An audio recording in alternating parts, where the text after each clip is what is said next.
Hi, I'm Jim Comstock. I invented the Comstock cage traps back about 8 years ago.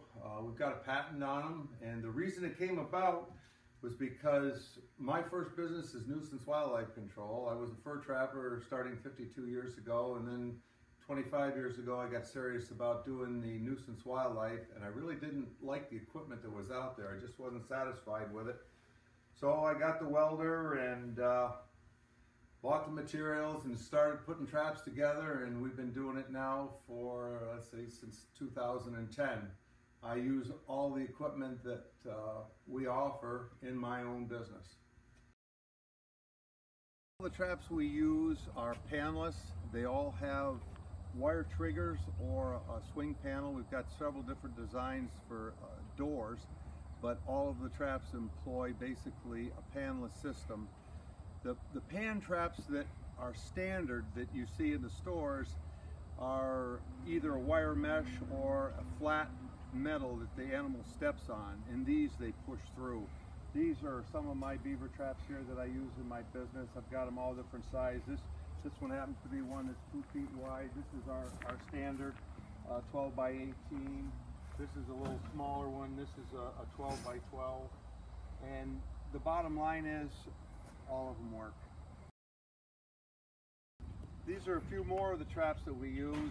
For woodchucks and skunks, I like the little 18s. This is again a panelless trap with a wire trigger, and these all have nose cones with them. This one is 18 inches long with a 9 by 11 opening, and what we do is we set the nose cones over the den site and put the double door trap up against it, and you can catch animals coming going in a baitless system that requires almost no maintenance, and the likelihood of catching non-target animals is diminished greatly. This is our storage room here. We've got a few of the beaver traps, and also this is a pattern trap that I've used here. This is a new one. This is for mountain lions. This one's a double door trap with a bifold door. There's a couple traps here that are for alligators. We've got a raccoon trap there. This is some of the stuff we're doing,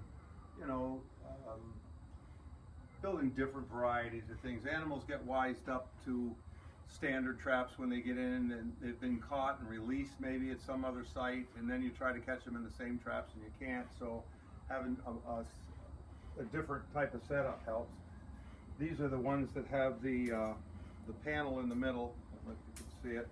Swings back and forth. You can set it single door or double. These are for squirrels. This happens to be a 6 by 6. We make them in different sizes, but it gives you a little bit of an overview of kind of what we're all about.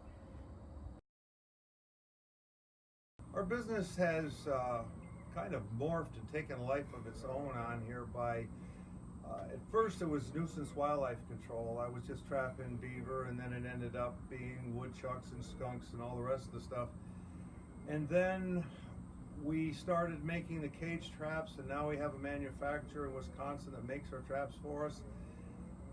And then from there, I'm always looking for new and better, and so I make stuff here in the shop, and as we make and develop new products, we turn them over to manufacture. So we're continually adding to what we have, and then at the same time, people will call up and be looking for, say, a different size, length, or whatever, or just any kind of a different custom stuff. So we're doing the R&D, we're doing the custom stuff, we sell the products, and we're in the field daily trapping the animals, so that we're still learning all the time about what the products will do and better ways to use them. And we're also in contact with hundreds, if not thousands, of people all the way across the country who share a lot of their experience with us, and we're able to pass that on in our blog and over the phone on one-on-one consultation. Anybody can call us anytime, 7 days a week, and we'll be more than happy to help. When we first started out, our goal was threefold.